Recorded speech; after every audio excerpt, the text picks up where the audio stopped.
Imagine being uprooted from all that is familiar, your home, your community, because of the harsh realities of war.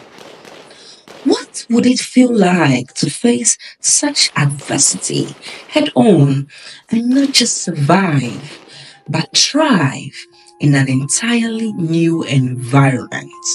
Visa brings to you the story of Bright Richards, a remarkable individual whose early childhood hardship journey from Liberia to Netherlands inspired his journey to use art to create inspiring stories of asylum seekers. Bright noticed that many people who had also been forced to leave their homes like him were searching for a sense of belonging in a new place. My dream is I want to become a doctor in future, if possible. J'ai un rêve pour tout le groupe de trouver une solution définitive, une vie normale, une vie légale. My dream is to have a normal life, to go on with my life, to have security in my life, and to live normally like everyone else. They carried within them unique stories and gifts, yet they required support to bring these to life.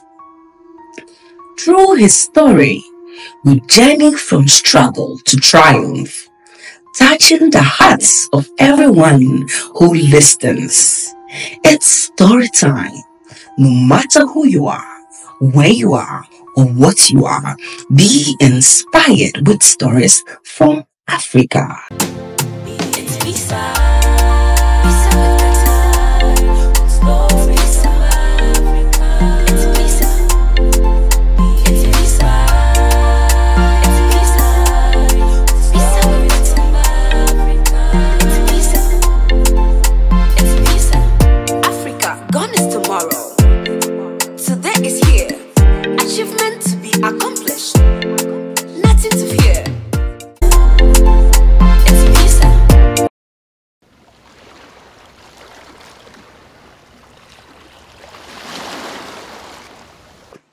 Hello, my name is Bright Richards, and I come originally from Liberia, West Africa, and I am the founder and director of New Dutch Connections. It's an organization based in the Netherlands, and we do two kinds of activities. On one side, we use art to advocate for refugees and migrants, and on the other side, we develop programs together with companies who want to employ refugees and migrants into the organization. Right now, I'm busy with a project called Future Citizens, and in that project, we bring migrants and refugees who are looking for a job in contact with companies who can provide jobs for them. And I do that literally by giving a stage to the refugees looking for a job so that they can be seen the way they want to be seen. In terms of what's your background story? Well, as a little boy growing up in the African continent, when my father died, I think I was just having some problems. But luckily for me, there was a woman who was living in Togo, and and she was using art to inspire children. And so I joined this art group, and I discovered I love acting, I love debating, I love storytelling. I also love singing, and then I became a good singer. So, Okay. and I think that was the beginning because there's something about being on stage. I was 11 when I Yeah. first realized that words are powerful. Which country were you? I was in Liberia, Liberia. and then I was acting. And I remember the first day one of the first days that I acted before the crowd. as a Wow. child. And it was such a confidence that you really see all these eyes, you, and you realize that in spite of all the talent children in the world, that you are special Wow. and that you have something that is unique. I also came to Holland as a refugee during the civil war in Liberia. In Africa, we say, in order to survive in a new country, you have to forget and remember. But what do you need to forget? And what do you need always to remember? My mother always told me, my son, our loved ones who are dead, they are not really dead, but they are alive. They are alive to stand next to us in our journey through earth. My mother, who during the civil war in Liberia was separated from me, fell one afternoon asleep and she dreamt. In her dream, she saw the spirit of death gradually approaching her house. Which of the children is this spirit coming to carry? She saw me naked, the AK-47 aimed at my breast. Out of a clump of sweat, she woke up and she called God to help her. The next morning, I left my hiding opposite the American embassy to search for food. In the whole country, there was nothing more than grass to eat. People were dying from hunger, dehydration, executions. A girlfriend of mine has food. She has food because her friend is a rebel. By previous visit, she gave me something to eat, and I hope that she has something again for me this time. She's happy to see me. She embraces me, she kisses me. We spoke a bit, and she gave me this time 3 donuts. Happily, I walked back towards my hiding. Our friend suddenly came around the corner. He was holding an AK-47 in his hand. And he said, "Stop! I'm going to kill you. You are a rebel. Please don't kill me. I'm not a rebel." He hits me with his gun. I fall on the ground. I feel nothing. A strange silence took over my life. And what I found difficult to accept is that I would die on the street and that my parents would never see my body. And he said, "Stand up! Put off your clothes. Put off your clothes and go and stand as far as possible from me." I once heard that if you stand very far from the rebels, they easily can shoot you. But if you stand very close to them, they do not shoot because they are afraid that the bullet may bounce back and hit them. They do not want your blood to touch them. So I stood up quickly, ran to him, and I begged for my life. And he hit me back. How long we did this dance of death, I do not know. He would hit me back, I would stand up quickly, and I would run towards him. Out of nowhere came a man that I've never seen before and which I may never see anymore in my life. And the man asks, "What is going on?"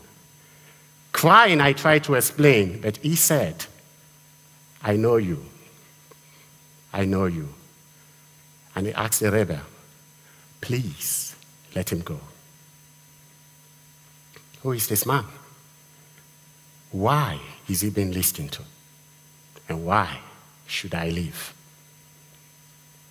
I'm standing here today not because I knew this man, but because he knew me and he decided to plead for me. So, Mr. Bright, how did you move from Liberia to the Netherlands? Well, it is quite interesting because I never wanted to Liberia. Before the war happened in Liberia, just before the war happened, I had one of the most popular programs in Liberian television. Okay. It was called Gigi's Johnny Just Come. So Wow. if you ask if you ask Liberian people, why we're not doing this, that's no Johnny. They would say, "Oh, JJC." Wow. I started to the guy called Peter Barber, and he was the best comedian of the year in 1989. So, and I started my program. It was going well. I couldn't walk the streets, Monrovia anymore. You know, Wow. cars would there would be this traffic when I'm going to the street, and everybody would touch Whoa. me, and it was special. But then the war came. But none of us expected the war to that. detriment. So I was pusher and taken some execution. So I narrowly escaped the execution. And then my sister said, you need to leave this country right now. Lucky the day I come up was in Liberia and so happy to that I just It's so interesting. well, I think sometimes maybe that's the reason why I enjoy that's what joy. Because I know I could have yeah. So just being 20 and you can forget. I was actually vacant. There were thousands of reasons helping. Yeah, yeah. Just one of the reasons. But in my case, I was working for the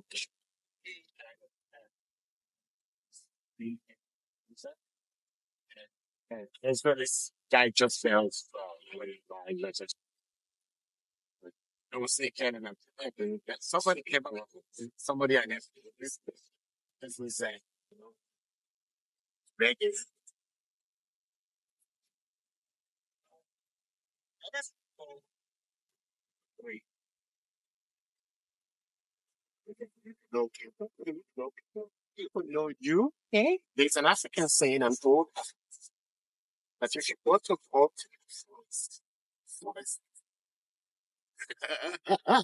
okay. So well because this man felt that Nigeria went through a lot of places and then one way or the other In the got her. Netherlands. Okay, so when you landed, how was it for you? How was the experience? I don't know. Do you have any assistance over there? Well, the thing is, I was coming from a war situation. Okay. That even in the war situation, you have an identity. And for me, it's coming to the Netherlands, coming to Europe, meant that we got another identity from the government over there, the judicial identity. Okay. Not, not your own identity, judicial. And that identity reduces you to nothing. Things that people don't see anymore. People don't see you. They just see this white man and this person. And you are Okay. in the African culture, most times we will belong to whether it's the church community, whether it's your neighborhood, people see you. And people seeing you so important for who we are and who we are. So the contribution will make a sense. Like that woman saw me when I was 11, 12, and she thought, you need a stage. I'm giving you the stage. And I had this whole community of more than 3,000 who just know, oh, this guy is good. And then I was there, nobody could see me. And luckily enough for me, once there was one woman who saw me once doing entertainment program, and she thought, I'm going to introduce you by music festival. Maybe you could meet other musicians. And then the first day I had a talk with the festival. I was to walk by the door, but the next year I was presenting the festival and it was the biggest music festival in Europe. And that's how my career started. You mentioned something about migration. I'd like to, is that what inspired us now to try to help people who are migrants? Yeah, I think what inspires me to help migrants is my African heritage. Yes, because of the follow. As I said in the beginning, African migrants, you are never alone.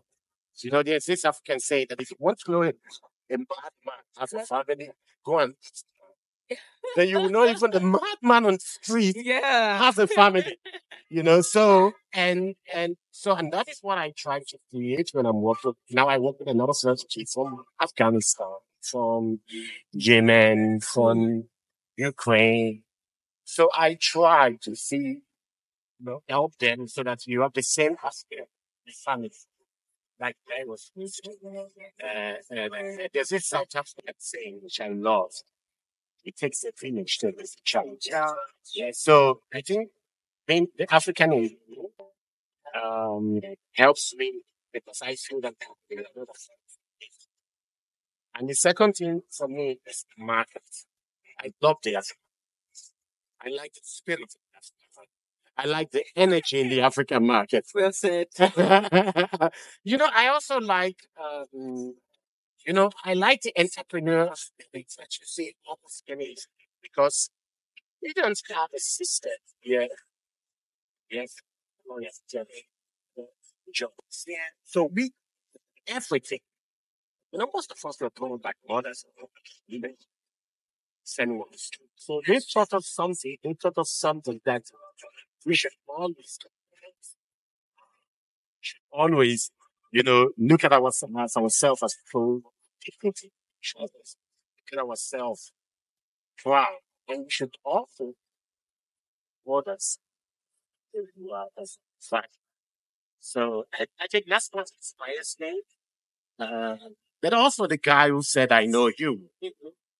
Those are the things that inspires me. Wow. So now, Romain and migrants almost facing execution, you have to find your way to the Netherlands. Now you have your. So what does your country do? And how many people have you been able to impact the world? Oh, we impact a lot of we impact a lot of migrants and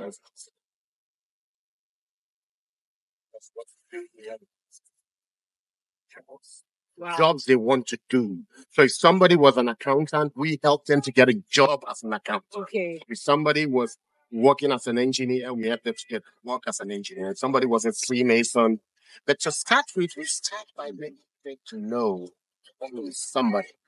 You came here not to get from the European society. You came to give to the European society. That's true. Yeah, you're somebody who came to add value to the society. Yeah, usually within our society, they've made us to believe that it's only when you travel to the outside countries or the European cities, etc., that's when you can actually break out value. So, I don't know, what do you think about this difference? I was of value in Nigeria. I told you I had one of the most popular programs in Nigeria before the war broke out. And so actually I loved value going to Europe. Wow. I lost value. I was nobody. Nobody knew me when I got to, everybody knew me in Liberia. Nobody knew me when I got to Europe. So I lost value. Yes. And I had to start working on my value again. Right. But it cost took 30 years. It's more than 30 years. So my next push now, I'm back in the country. Yes, I always come to the continent to get inspired, to get energy. And now I'm trying to collaborate with the continent to see just as paying back as well. Because the continent has made so much to me. And you know what is important? It's that I never value it. Yeah. I value it even more. That's why you see me now in my smoke, I can dance in my smoke. I know, right? And you be like, Sakuma Kuma. Who?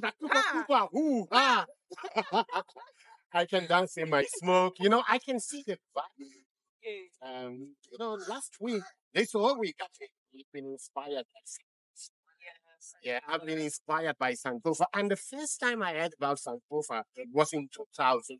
I was graduating then at the TFT when I came to the University of Legon in Ghana as part of my graduation. Oh. And I was in Boko and in Bukatanga in the north of Ghana. Okay.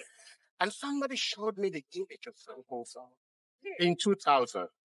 And then it seems like I forgot it, but it was part of me because when I looked at Sankofa, I now saw that the Chinese have a similarity of Sankofa.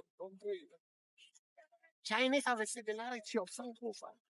Because, Sankofa is saying, go 7 steps forward, take steps back.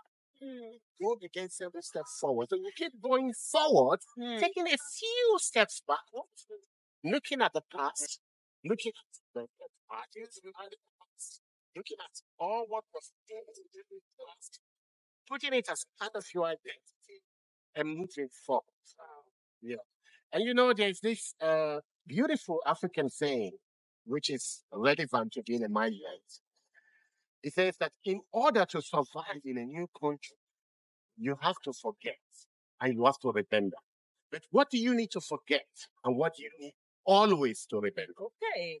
So this again brings me to so for me, being an African means that the wisdom of the African continent helps me to help other people.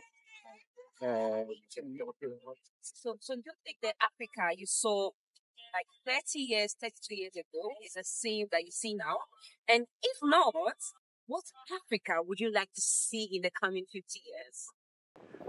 Um, well, the Africa that I saw 30 years ago, I think maybe I didn't know so much the value of that Africa. Because sometimes you have to lose something to value it. If you have ever lost somebody you love, then you know the value. So, well, the Africa that I love to see in the future is the Africa that embraces our children, both those at home and those in the diaspora.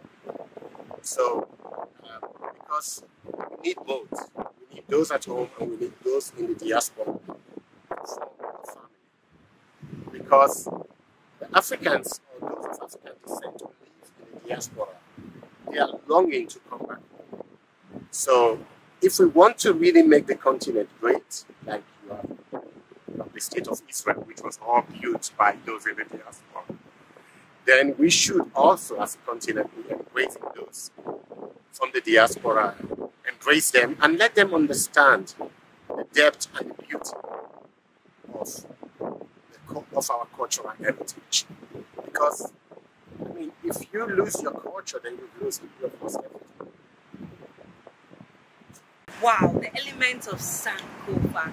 Hearing that, I just want to reflect back and ask myself a lot of questions. What are those things that were so dear to my heart? How have I taken them? How have I absorbed them into my present? And how am I taking them into the future? Thank you so much, Bright, for telling me those. So now, on your story, how you migrated, how you went to the Netherlands, and now you are in Ghana. What are you even doing in Ghana, and how does it feed into your work for the future? I always love being in Ghana, and I also always love being almost anywhere in Africa. I like the sun, I like the weather, I like the negotiation in the market, I like the noise, I like the sun, although it's sometimes too hot. Yeah, very hot. But I'm in Ghana because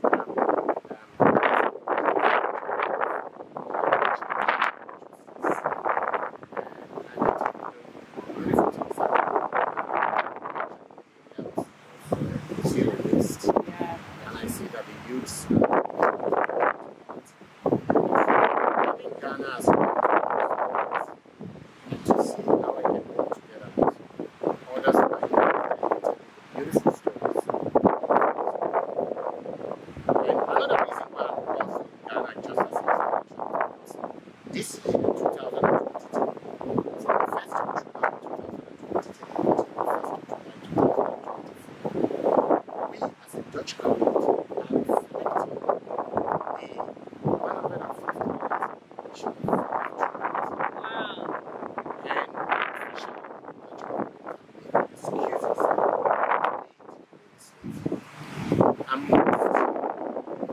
and most of those of African descent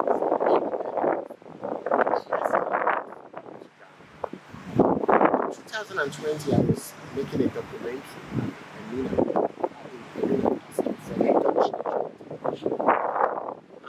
I was tears seeing the pain that most of us so the journey to Ghana, beside what is going on in the beside trying to inspire beside meeting around the world using the climate change is also to see together with my brothers and sisters from Ghana from what can we do culturally, artistically, to work together with other Africans living in the Netherlands, trace their roots back to Ghana to help them to feel welcome. And I would like to end up with an African saying. Okay. It goes like this. It's not about where you were born. It's not about where you come from. It's not about where you love to be. That place that is your true. Wow. That's really a one and a 1,000 words. You said right, chance. You had it clear. It's very good to reflect back. Apart from that, know that where you're from is where you're from, and nobody can take that from you. You have value wherever you are. It does not matter where you migrate to, but just know that anywhere you find yourself, you have to reflect. And that is the saying of Visa. No matter where you are, or what you are, be inspired with stories from Africa.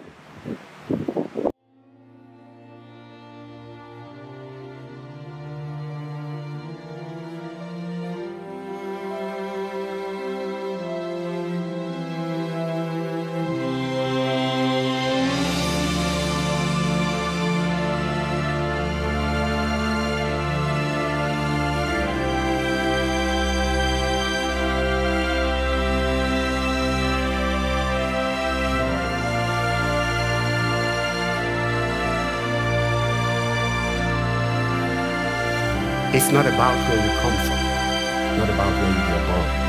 It's that place that is good for you that is your home.